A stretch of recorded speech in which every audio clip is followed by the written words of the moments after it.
through today. So we just want to welcome you to our April Sites Community Call.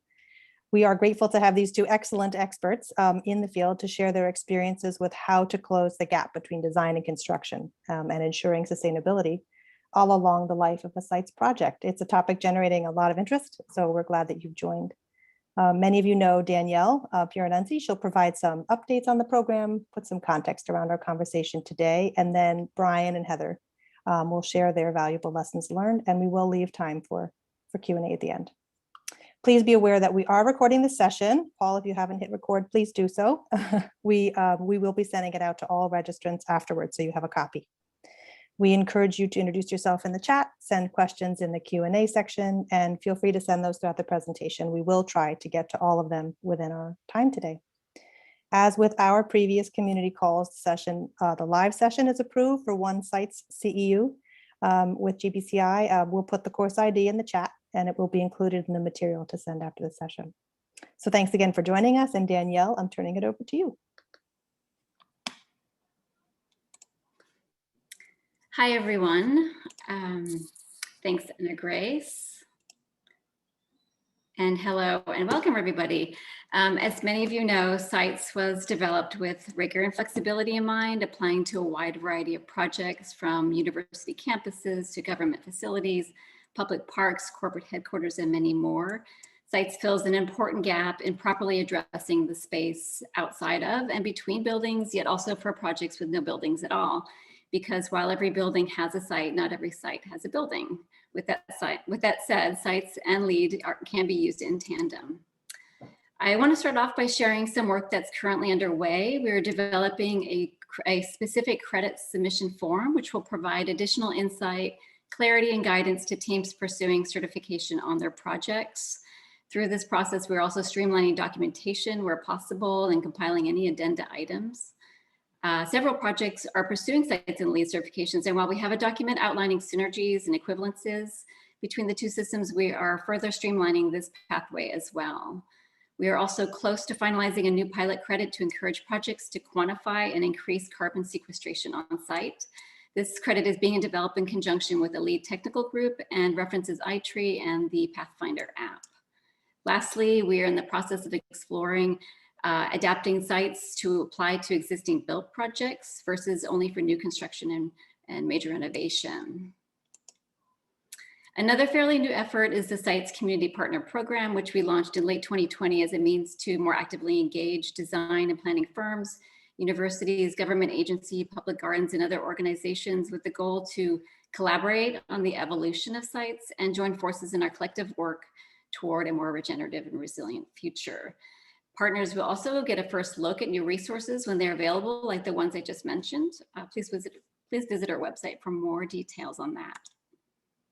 So most of you might know that the two primary documents for the Sites rating system is the abbreviated version on the left, the Sites rating system, which is available for free download, and the reference guide on the right, which is a more comprehensive manual which provides guidance for project teams pursuing certification and is an essential resource for preparing for the Sites AP exam.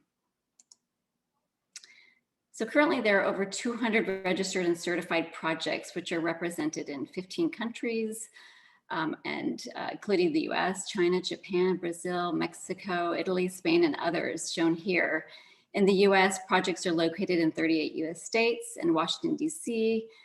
This includes over 80 certified and pre-certified projects to date. And as you can see here, here are some project types breakdown to see the diversity there. And the two that I'm showing here are actually the first two Sites V2 certified projects that are were the two speakers today were involved with.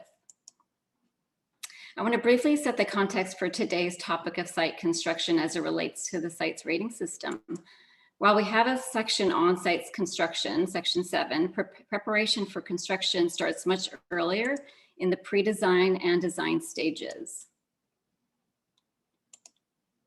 This includes having an integrative design process, including a plan for construction oversight, and clearly designating and communicating vegetation and soil protection zones, or what we say VSPZ, to contractors. This includes protecting these areas from equipment parking, traffic, storage of materials, for example, but as well as outlining consequences if contractors do not respect the boundaries.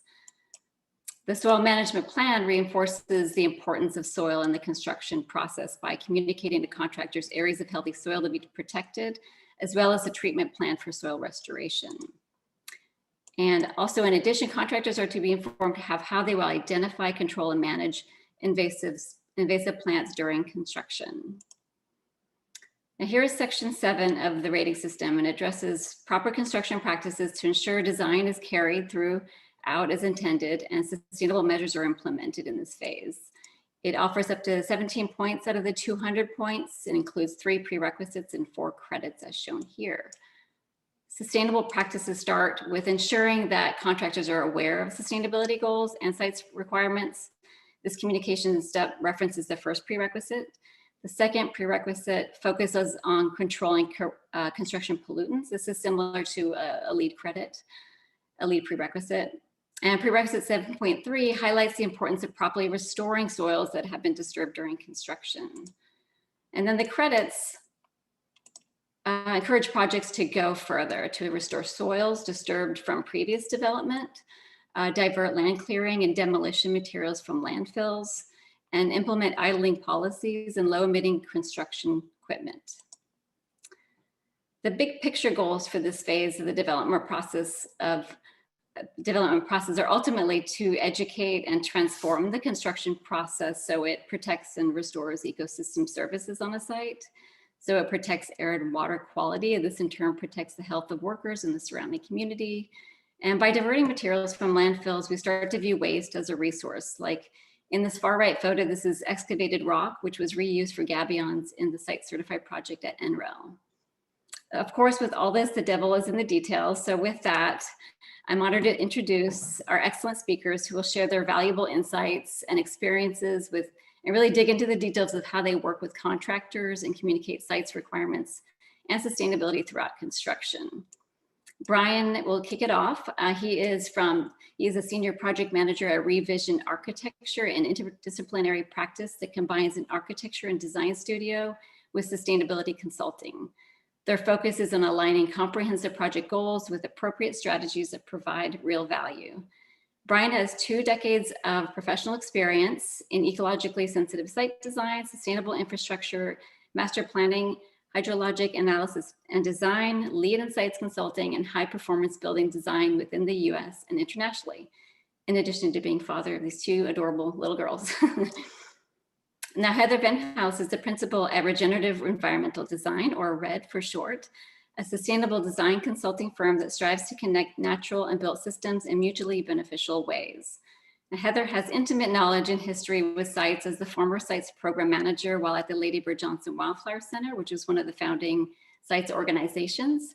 There, she led the development of the site's 2009 rating system, or version 1, working with numerous technical advisors and stakeholders. I can honestly say the sites probably wouldn't be here without Heather.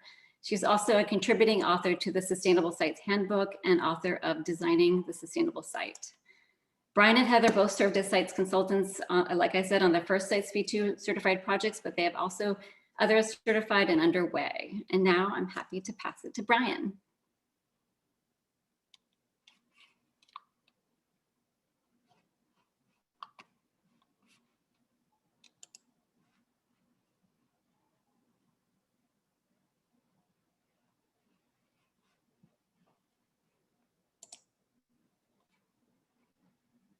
Hello, guys. Can you confirm you see the screen right now? Yes, we're seeing. Hello? Great. Looks good. Perfect. Looks perfect. Okay, great. Danielle, thank you for that introduction.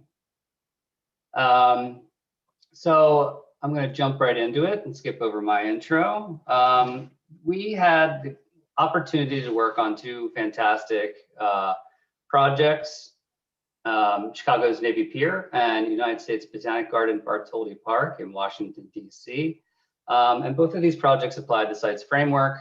So today I'd like to kind of share some of the lessons learned and strategies that we utilized for trying to embed and be successful in that effort. I really do wish I could go through more detail in the design details for the project, the backstory, all of that, but we'll just have to save that for another day. And today we'll focus on more, construction focused topics as it relates to these two projects. We started working on Chicago Navy Pier in 2013. At the time, Sites was in its pilot phase. Basically, Navy Pier really does have a very rich history, layered history of different uses. But in the modern era, it's been known as Festival Pier. So Festival Pier is, if you haven't been, is on the waterfront in Chicago, a very large pier.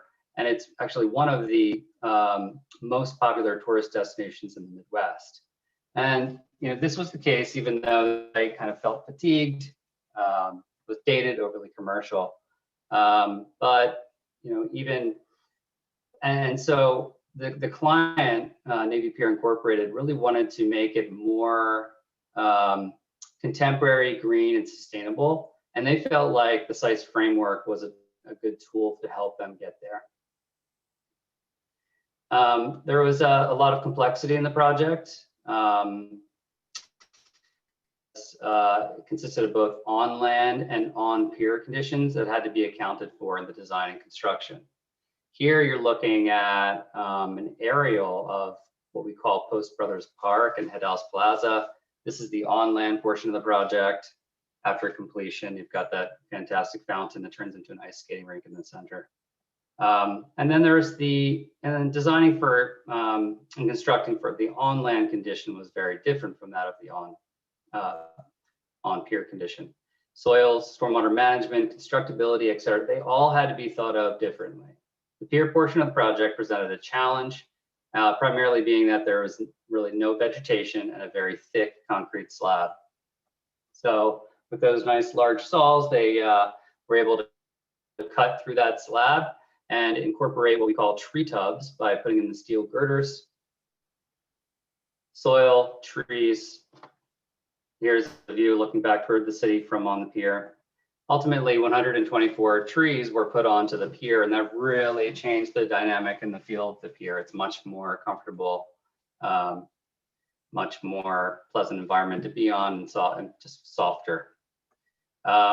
Here's an image of sort of maybe from a couple of years ago, looking out. You can kind of get a sense of the entire purview of the park scope with that Head House Plaza on land, the pier, and some work to the south and east as well. But I think it could be said that today Navy Pier could be considered a contemporary green and sustainable park space.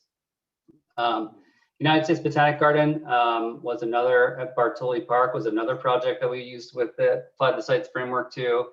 It's located on Washington, D.C. Mall, very close to the United States Capitol building. And maybe you might be familiar if you've walked the mall with the United States Botanic Gardens Conservatory.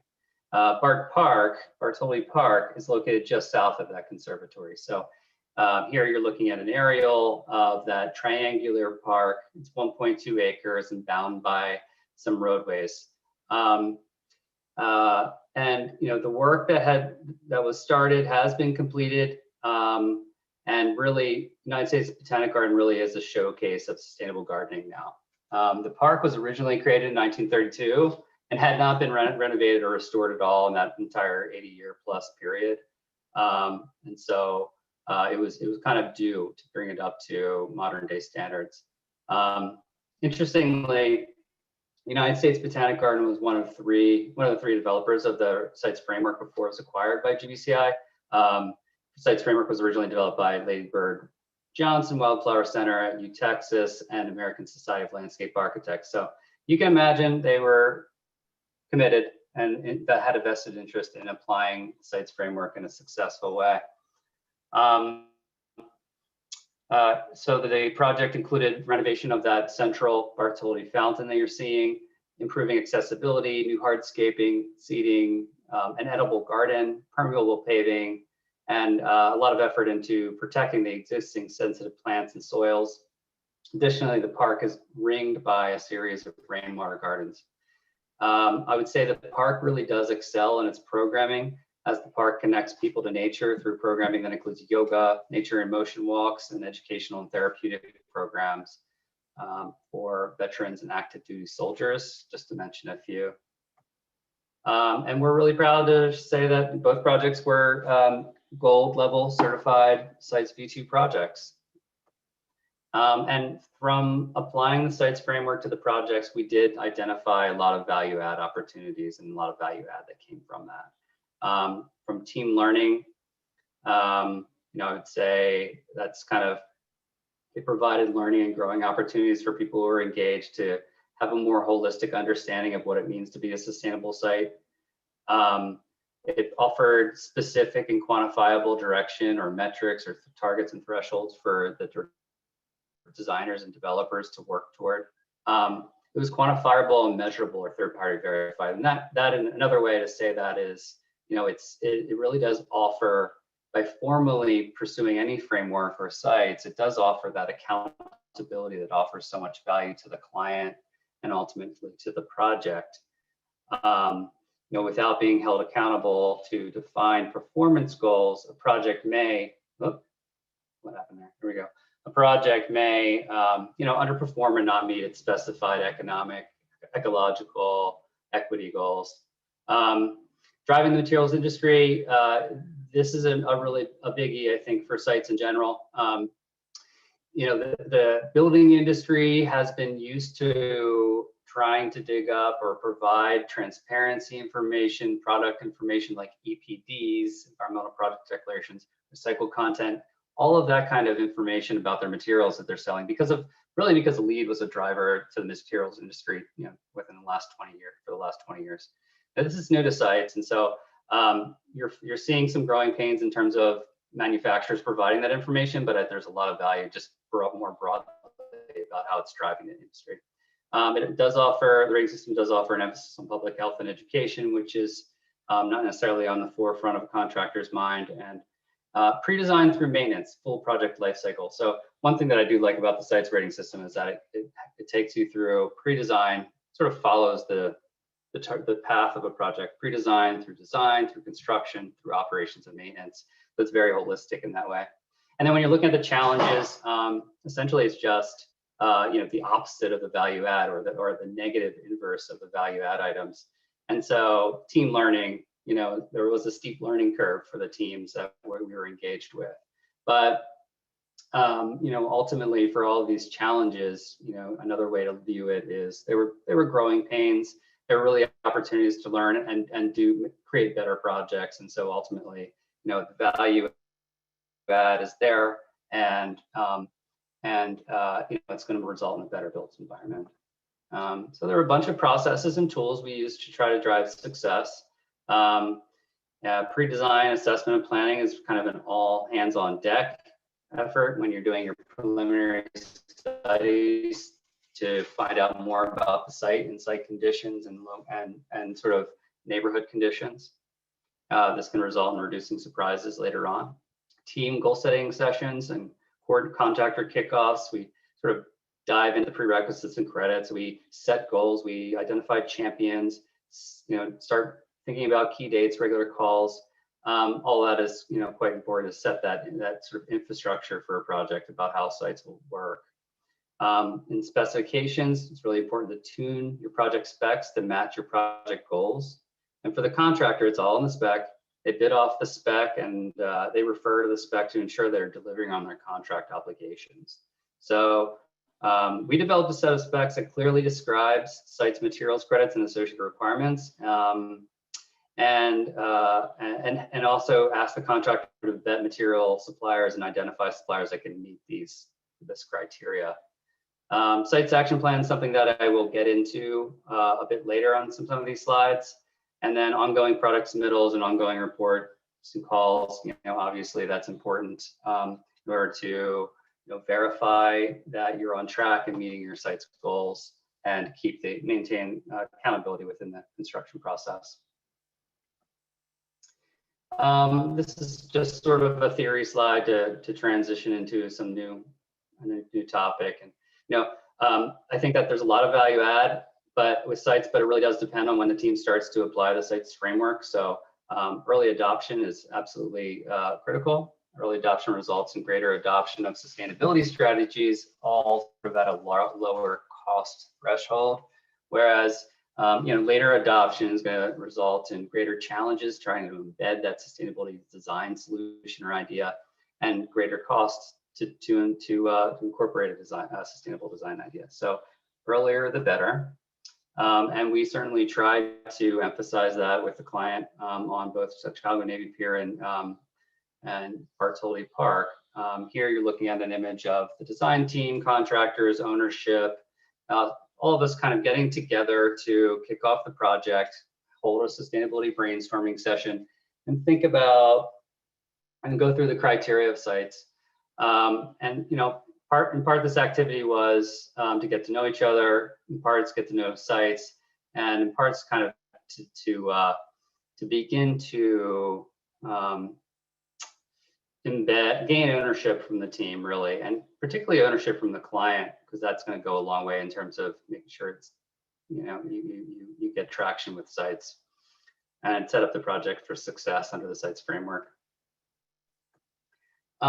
So this is kind of the first example or prerequisite credit that I'm going to touch on specifically. P2.2, conduct a pre-design assessment. This is where you're looking at site, you're developing all the baseline information for the project and getting a sense of those conditions. Soils, hydrology, vegetation. What kind of materials do you have that are going to be salvageable, cultural resources, transportation connections, et cetera, et cetera, et cetera. And having all that information is great for informing the design, identifying opportunities, identifying constraints, but also for that information feeding into the design and ultimately resulting in fewer hiccups or issues that are kind of discovered during the construction process. And a good example of that on Navy Pier was the sustainable plant production. As part, we reviewed local nurseries for their capability to supply this huge quantity of plant material, native plants, in the volume we needed, all while prioritizing nurseries or providers that perform environmental reporting and transparency. So we felt like doing this early resulted in better pricing, ensured supply and supply of the desired plants, and it limited the potential for supply or value engineering conflicts later in construction. So essentially we embedded sustainable plant selection in the project by performing this research, I feel like. Sites action plan. This is kind of, I would call this a revision special here. I mean, it's something that it's one of the first things we ask of the contractor to do, even before they put a shovel in the ground. We ask them to put together a sites action plan. And these are the components of a site action plan. And ultimately, what we were hoping for is putting together a one-stop document where where the contractor can reference it and understand how they're going to be tracking, documenting, and gaining approval processes for materials that are used on the project. The sites action plan is really intended to enhance and simplify what can be pretty cumbersome, the communication paths and documentation processes necessary to attain site success. And then on the flip side is you have your plans, and there's the site's progress report. So we ask that the contractors, on either a quarterly or a monthly basis, provide regular progress reports to support each of those plans and policies that we just referenced on the sites action plan. So for example, soils management plan, we're asking for a monthly update on photos and tree protection and laydown areas. For material selection tracking process, we're actually asking for them to provide the backup for cut sheets and submittals, that reference, for example, products, chemistry or recycled content, so on and so forth. But this is really important, I think, as a tool to have these site progress reports as a request for accountability, to verify that we're on track, to verify that the contractors are keeping track of this information. It results in fewer surprises, and it continually engages the construction management team. Here's another tool. We call this the Sites Product and Material Data Worksheet. It's a form that can be provided to the contractor, and the contractor can then provide it to the subs. And it can be filled out electronically or by hand. And basically it's a one-stop kind of document where you can, when you're reviewing any kind of submittal, you can carry that key sustainability information and pop it into here. And then it's just easier for either myself to review, the architects to review, or to carry that information into the necessary calculators for sites. So kind of jumping from there into an example of how sites push the materials industry and how that, you know, the specs and those material tracking forms helped us. I would say Unilock is a really good example of an interesting material story. So by far, this is the most common material type on the project by weight, by cost, by square footage, these pavers that you're looking at. And so our site specifications kind of put a high level of recycled content criteria in there. So that was a challenge for a lot of paver manufacturers to get there.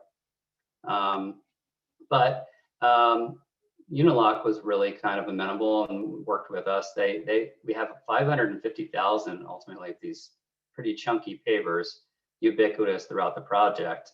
They're custom designed for the project. They exhibit high SRI, and they incorporate more recycled content than Unilock had ever done before. 30% of the paper is recycled content. It was copper slag, and actually resulted in a stronger product. The soils management plan. The plan specifies how construction activities are designed to minimize soil disturbance, how disturbed soils will be remediated, and how soils will be tested to confirm performance criteria and that it's met. And there's really kind of 6 documents that are compiled together, at least in my history of working on these, to have that all in one spot. Your ENS plan, your staging and laydown plan, soil restoration plan, your soil specs, soil protection details, and your soil preparation and demolition plan. We'll go through those in a little bit more detail. But before you can develop your soil management plan, you really need to know what's happening with your site in terms of the soils and their condition. So, you know, this is an example from United States Botanic Garden, Bartoli Park. Shout out to Jason Curtis and Ray Mims.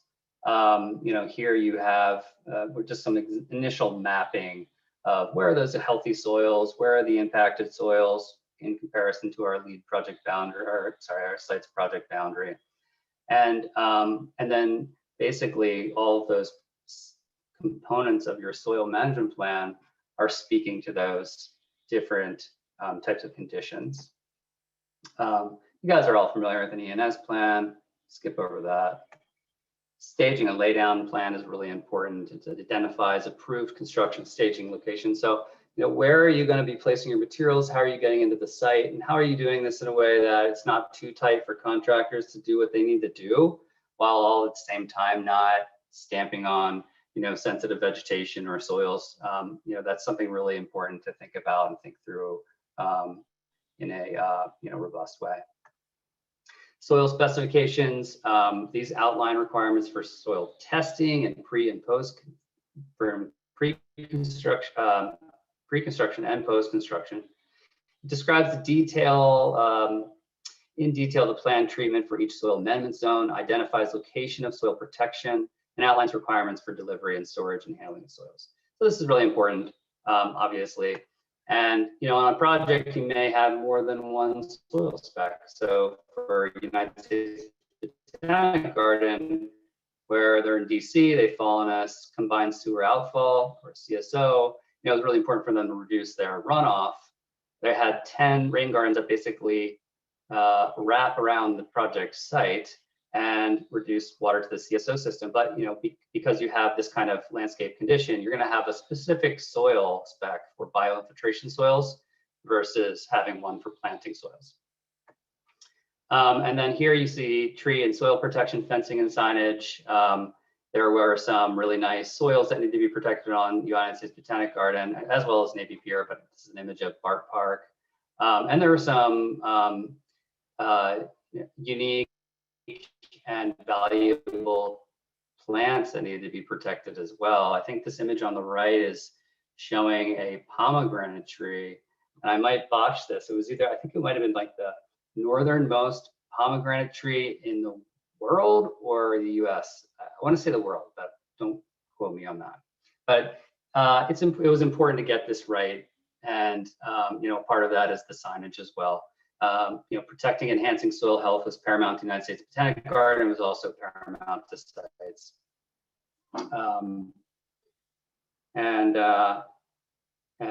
Topsoil is removed and saved off-site, amended with organic compost, and returned to the park for planting. A lot of the plants on the project were maintained, but some of them were actually taken and reused on Capitol Hill and DC public schools. And you might find some surprises along the way, even with all that good pre-design assessment. I think on Bart Park, before it was ever a park, there were buildings on the site, and I think they were residences, brick residences. They had a lot of information about their soil at Bart Park, but it didn't, and they knew they had great topsoil down to a certain depth, but below that, they actually discovered a bunch of fill. So there will be surprises along the way. In this case, a lot of this material was left in site, used on site as fill or recycled. But some of those taken off site to United States Botanic Gardens growing facility about 4 miles from the project. So I'll wrap it up here. 3 lessons and takeaways and messages. 1, start utilizing this framework as early as possible in order to get the most value out of it that you can. Hold regular team calls and run iterative performance evaluations to ensure accountability and to keep the project on track. And 3, although there could be many more lessons, 3, introduce the contractor to sites and support them developing a site's action plan and reporting plan. I like the site's action plan.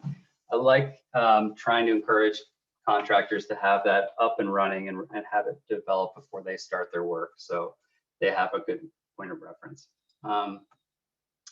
There are great teams involved in Navy Pier and Bart Park. I just kind of listed the team members here. I wish I could, I played a small role in both of these projects, but this will be part of the presentation that's given out to people, so you can reference there. But thank you for your time. I'm going to hand it off to Heather.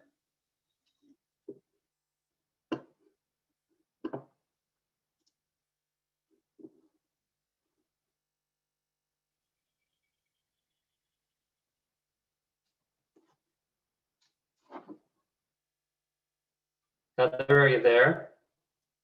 There you go.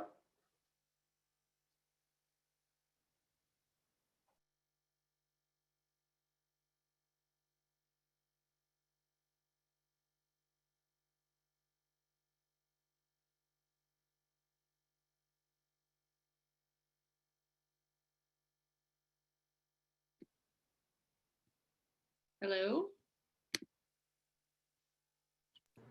We can hear you. Slides look great too.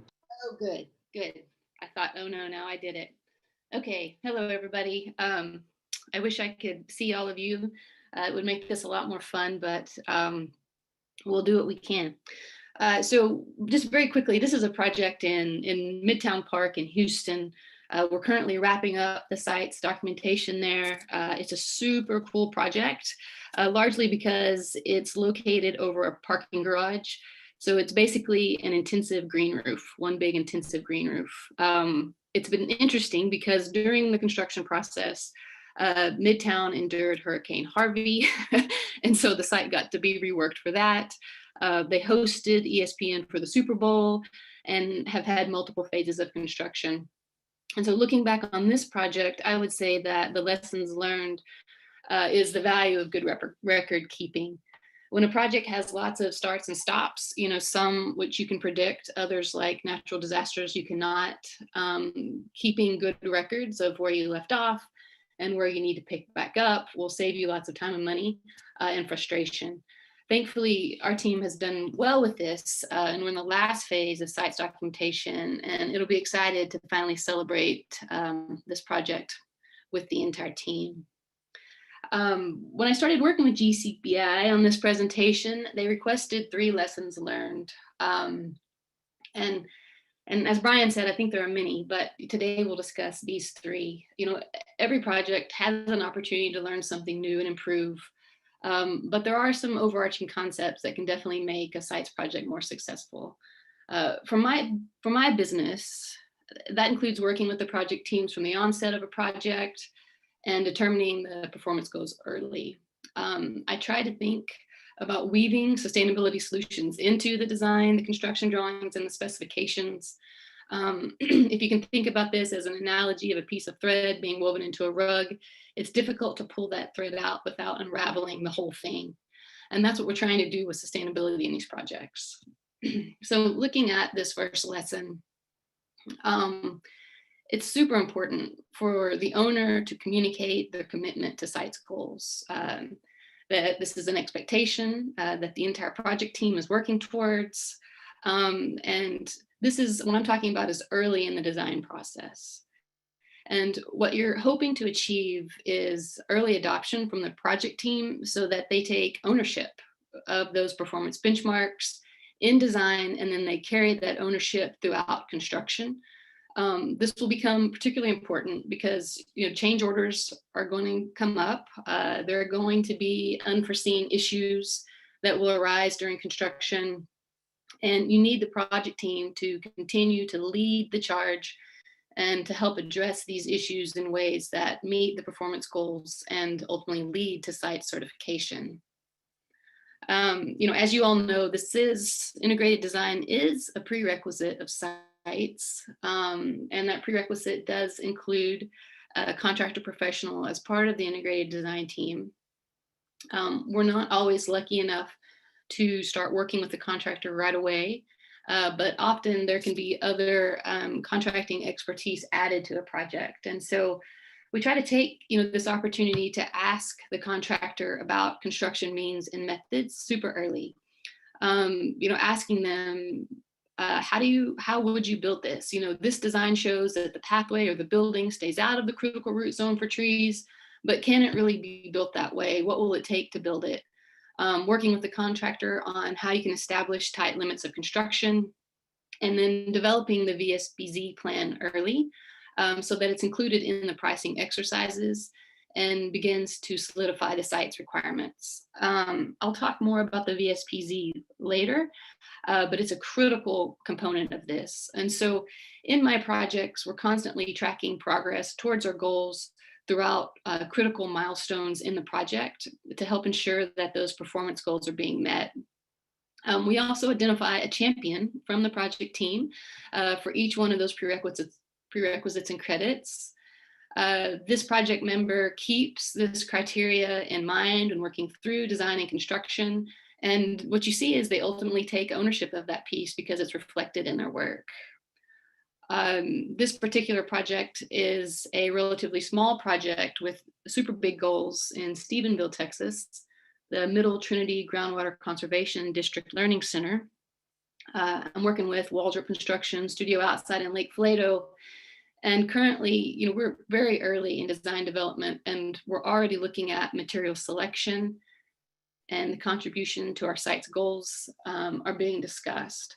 We're doing this because we want those materials to be included in the pricing reviews, but also we need this information so that we can understand the cost impacts of sites on this project, reduce the cost impacts of sites wherever possible, and then make the best choices during the value engineering process. I do think that a huge area of growth for our industry is sustainable landscape management. Sites, as you all know, sites has two prerequisites that require input from maintenance professionals. The site's consultant can use this opportunity to get very valuable feedback that is often overlooked. In this picture, you're seeing us at the Dell Medical School at the University of Texas at Austin, actually walking with landscape services. UT at Austin has what is, in my opinion, a very sophisticated landscape services group in that they have water conservation practices that are superb, as well as they've already adopted campus-wide organic land management practices. And so it was fun working with them. And part of the value that a sites consultant can bring to a project is making sure that these folks' voices are heard, and asking the maintenance professional early, what does it take to maintain this design? Can you maintain this design in the way that it's been designed, or what issues do you see arising? And then working to help find those solutions. Because ultimately, we're not building sustainable projects if the plant materials or even the building materials have to be replaced in short timelines. Okay, moving on to the second lesson. Contractors also need to understand that site certification at whatever level has been, envisioned for the project is a project requirement. It's helpful for the contractor to understand that the owner has already invested energy and resources working with the design team towards achieving the site's goal, and that the information they need to achieve sites is in the design drawings and the specifications. Communicating this not only at pre-construction meetings, which of course is a requirement of sites, but also at pre-bid meetings, if you can, will help with the bidding process. And also, as we know, not every contractor has experience with sites. Many have experience with lead, but not with sites, helping them understand the difference with the two, or if they have no experience with it, helping them be comfortable, that you're going to assist them through this process, and the information they need is in the documents. So the scorecard, site scorecard is often included in specifications. I don't really think it's necessary for a contractor to fully understand everything in this scorecard. However, they do need to understand that there are prerequisites and there are credits, that we must meet the prerequisites, and that a certain number of credits are needed, to add up and to get the score that we need, and that they have an important role in achieving those points, and exactly how are those points related to their work. That's the piece that's really important about this scorecard. Design teams will look to the site's consultant to provide the sustainable design requirement specification. If the project is a lead project, this will need to be coordinated with the lead consultant as well. Contractors will appreciate the submittal requirements being clearly spelled out up front. This tells them, the work that they're going to have to do. This can help save the project money, as it helps prevent contractors from overestimating their work or being fearful of a site's project. If you look at the beginning of the site's reference guide, there's also some important information in the site's process section in particular regarding site certification and dealing primarily with the building skin outward. This is important for projects that may also have buildings that are occupied. Sites does distinguish between buildings that are occupied and air conditioned versus those that are not, and separating those materials and that work for the contractor so that they understand that up front. In this section of the manual, there's also information on staging areas that should be part of the discussion with the contractor. And so including this again in your specifications, communicating that early will help them when they're bidding their work, but will also help them understand what materials to track and how carefully they need to be tracking and where. As was stated earlier, we could have a whole hour discussion on vegetation and soil protection zones. It is a super, super important prerequisite to sites because it is connected to so many credits. It's basically the essence of sites. It's ultimately, protecting the ecosystem service benefits of soils and vegetation. It really gets to the heart of what sites is. The VSPZ need to be communicated in drawings and specifications. It's important to discuss these requirements in advance with the contractor and get them in design drawings early enough that they are a part of the pricing exercises. This is because sites goes way beyond standard tree protection. And, I have many contractors in the contractor selection process really sell themselves on how much they like trees, how well they've worked around trees, how they care for trees in the construction process. And I believe them, I think that is true, but sites is a much higher standard than that. And so when you begin to communicate these VSPZ requirements early, it starts the discussion of what the site's requirements really are. don't be surprised if you get some pushback. Don't be surprised if the contractor doesn't like it. Nobody, typically contractors do not like limiting construction access. However, there are opportunities to work together, to find solutions, to switch equipment, and hopefully if you're early enough in the design process, maybe to adjust, still achieve the design goals, but adjust them so that you can keep those ecosystem service benefits and achieve the design. Working together early on these VSPZs will help you establish expectations so that there are less surprises once construction begins and help make the construction process more smooth. I do believe that fences are friends. The general contractor in charge of the site cannot be everywhere all the time, watching all of the many contractors. And so fences clearly communicate areas that are off limits. Fences also prevent these areas from growing over time and becoming disturbed and part of the construction process. Signage in the field to remind contractors is also super helpful. And can save a lot of heartache and money over a project. Not all contractors read all of the construction documents and the specifications, nor when they're out in the field working on this project or other projects, do they remember all the specifications and requirements for this project. And a site's project can be very different from their typical work. And so these types of reminders in the field can be super helpful. I'm not going to talk a lot about the soil management plan, although I do think it is extremely critical, right up there with BSPZ, because Brian went into this in good detail earlier, and also, again, this could be another hour discussion. But the soil management plan is a prerequisite, that's ultimately carried out in construction. The requirements of this need to be communicated carefully in both drawings and specifications and field reminders. This is Kingsbury Commons at Peace Park here in Austin. It's currently under construction, should be wrapping up in a few months. And, we harvested soils in the demolition process and then stored them on site during construction.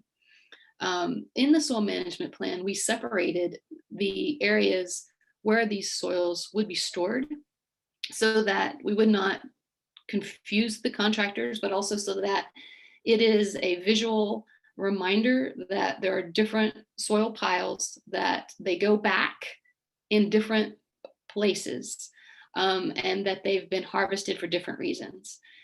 So these are soils that were harvested from the Bermuda grass lawn. These soils will go back in the Bermuda grass area. These are soils that were harvested from the woodland area. And this is a higher quality soil with higher levels of organic matter, what you would expect to find in a woodland. And these soils are going to be reused in planting beds. Separating these two soils is important because this soil has Bermuda grass tillers in it. And we do not want those Bermuda grass tillers to give us issues in our planting beds. It's also has lower organic matter and is a different texture soil than these woodland soils. And so by putting them in two separate parts of the site, we're visually communicating to the contractor that those soils go in different places, and when they go and collect them, as it's shown in the soil management plan, where they go back to. Sites specifications or other specifications, should include equipment requirements. This goes to credit 7.7. I also recommend including requirements for low impact equipment or tracked equipment that has a PSI lower than 5. Here you see the contractor, this is part of their submittals, actually telling us what equipment they're going to use, the size of that equipment and the pressure of that equipment.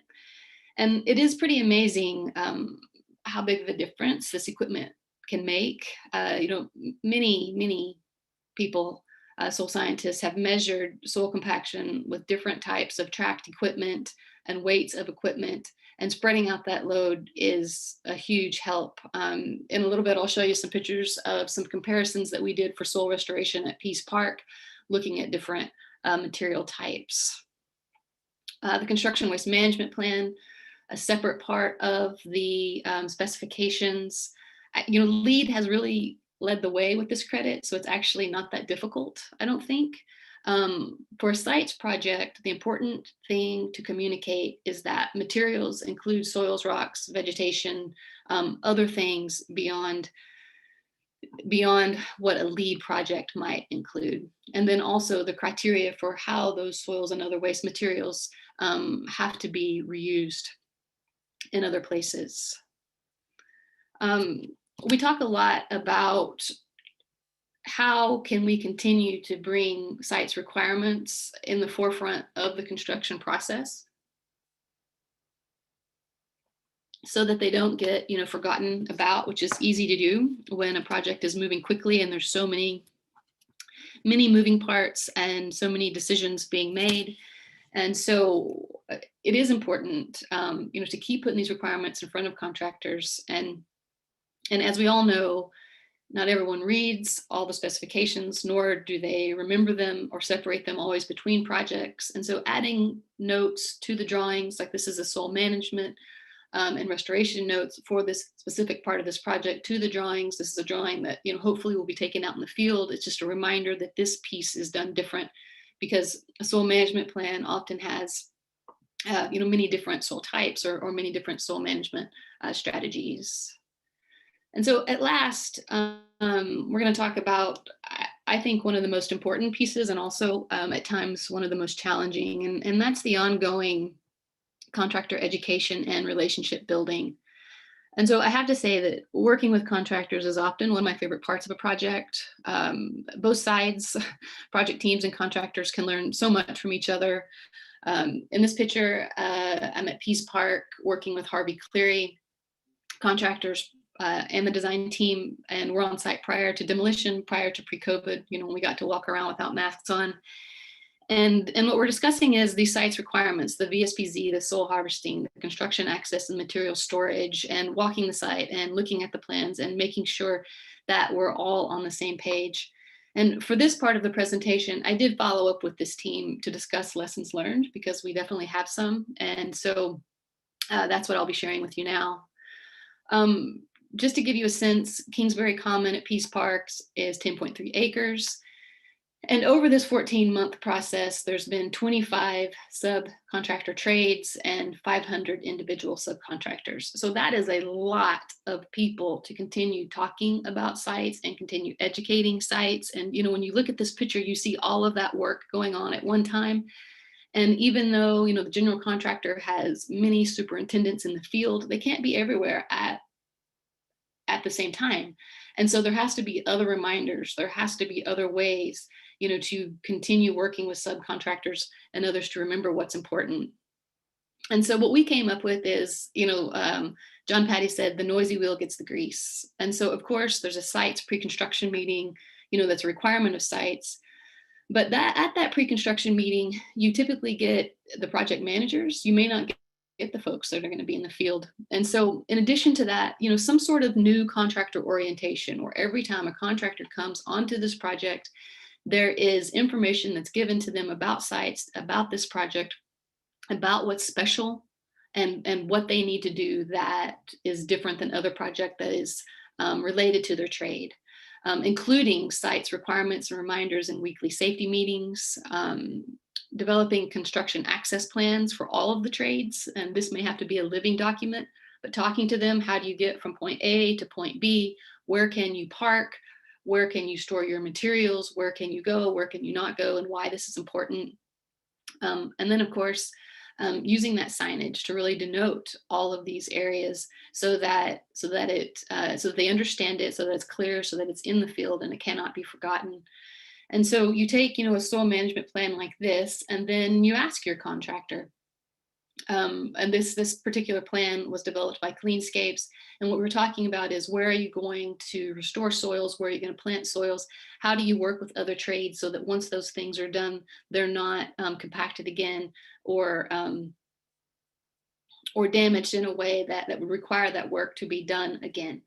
Now, this is one example of how this was done for the subconsultant that was handling the soils and the plants, but this type of access plan also needs to be done for the electrician and the plumber and all of the other trades that are moving through. And you notice it doesn't have to be a fancy plan. It's not difficult. It's something that can be developed working together very quickly, but it's an important expectation that can save a headache down the line. At Pease Park, in areas under tree canopy where we were preparing planting beds, we used air spade. This is a slow process for contractors. It's not the cheapest way to do it, but under trees it's necessary.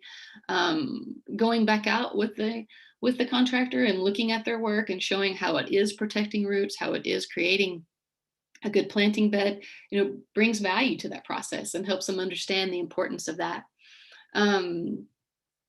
When this is one of the structures at Pease Park, that's tucked into the tree canopy, it's going to be fabulous. I would bet my bottom dollar that this structure will be one of those iconic Austin structures that everyone's going to want to take their picture by.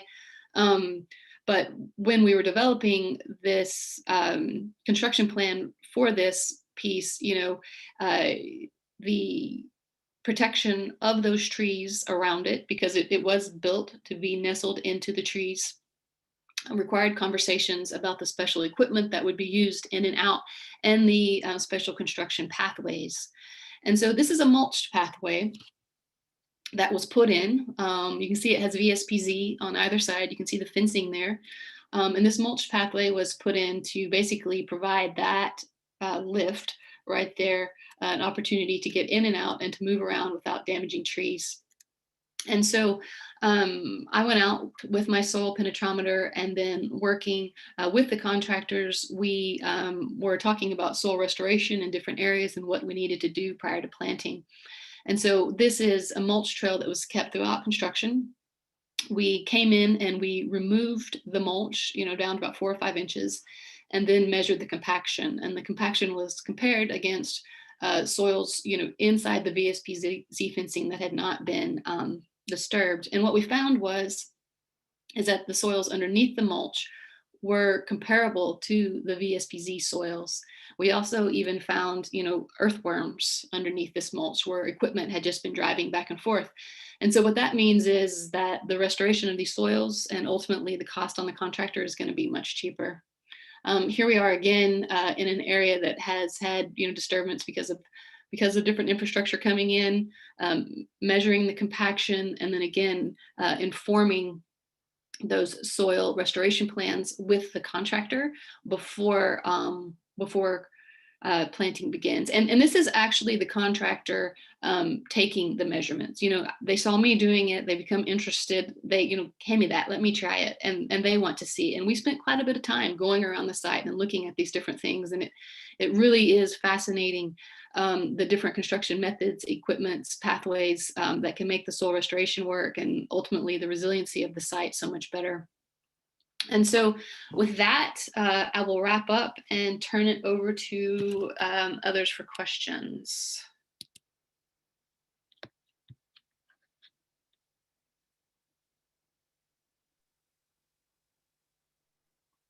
Danielle? Yes, thank you.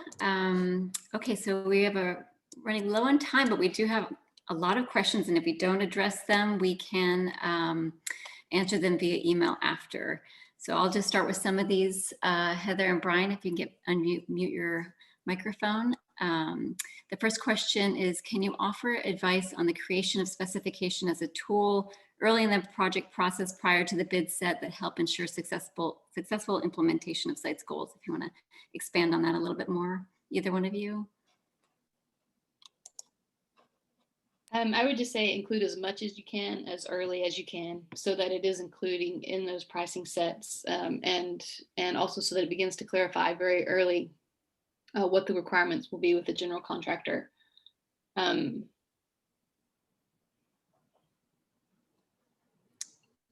Great. Brian, do you have anything to add to that? No, that's good. Early's good. I think that it's important to go beyond, and I know Heather does this, go beyond just the sustainable site specification, and make sure that a lot of the requirements, a lot of the criteria that's relevant to any particular section is reiterated so that doesn't get lost in the shuffle.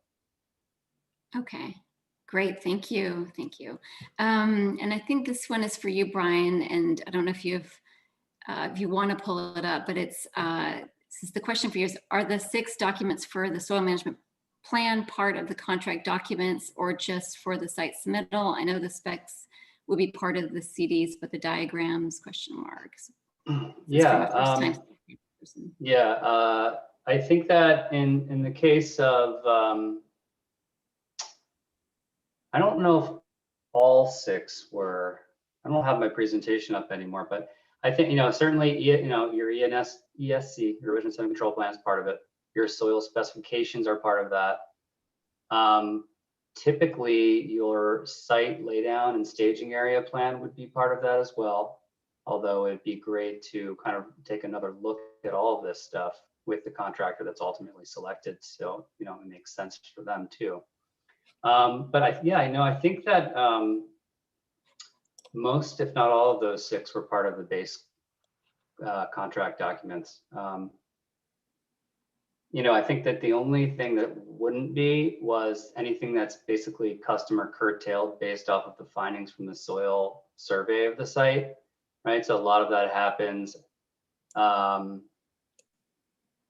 lot of that happens in between design and after, and before construction. So, for example, if you're mapping soils and then creating an amendment plan, I take that back. You need to know what your amendment is within the soil spec. So, yes.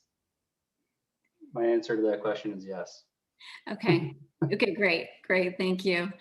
Here's another one. Can you talk a bit about penalties and enforcement of penalties for the VSPZ encroachment? Whoa. Yeah, I think it's a great idea. I think that nothing communicates things like money, and even getting it down to the square foot or the value of a tree is important. One of the things that my specifications include is that any soils that are disturbed within VSPZ zones becomes restoring those soils, back to site specification is a cost that goes back to the general contractor. And that helps them to uphold those VSPZs a little better. And then also helping just everyone understand the restoration criteria within sites, and that it is a prerequisite, and that the more soils that are disturbed unnecessarily, the more soils that are going to have to be restored. And so, of course, there's cost implications with that as well. Great point. And I just want to clarify too, for those that are unfamiliar with VSPZ, that there are some project sites when you're starting that they might not have a VSPZ, that it might be completely degraded and more of a brownfield or grayfield site. So that's, just want to clarify that too. Okay, so we have another one. This is specific to you, Heather. Do you find a specific depth of mulch was most successful in preventing compaction? That trail that I showed you there was 10 inches. And then they added to it, of course, throughout the construction process over the 14 months. And when we went and looked at it 2 weeks ago, the mulch had probably been pushed into the soil to where it was about 4 inches. And I was actually shocked when the compaction was the same as the VSPZ. I knew it would be close, but I couldn't believe that it was right on. And I was like jumping up and down for joy when we found earthworms underneath there.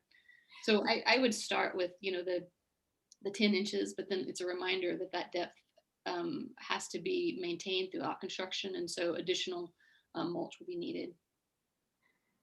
Great. And Brian, do you want to add to that at all, or? Oh, no, I thought that was a really interesting piece of information. Thank you for sharing that, Heather.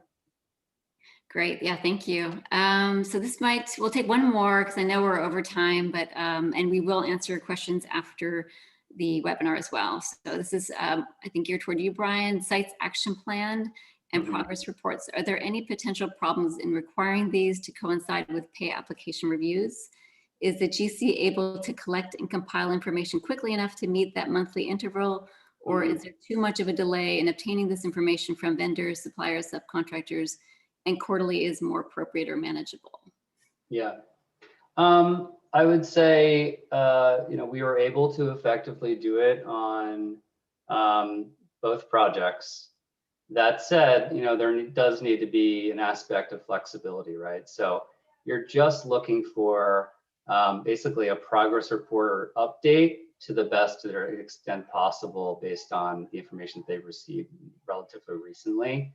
And then they'll share that with you. But, there's to expect them to have every single submittal, for example, within that progress report may not be fair, given the turnaround time that's required. So, I think it all kind of comes out in the wash ultimately, just as long as you're getting a fairly robust progress report, more or less every month or quarterly, then that should do the job. Thank you. Thank you. All right. Well, I thank you both so much for your time in preparing for this and for sharing all of your experiences, or not all of them, but a snapshot of them. I know this could be a whole day workshop. So thank you again for doing this and all your good work and being involved with sites.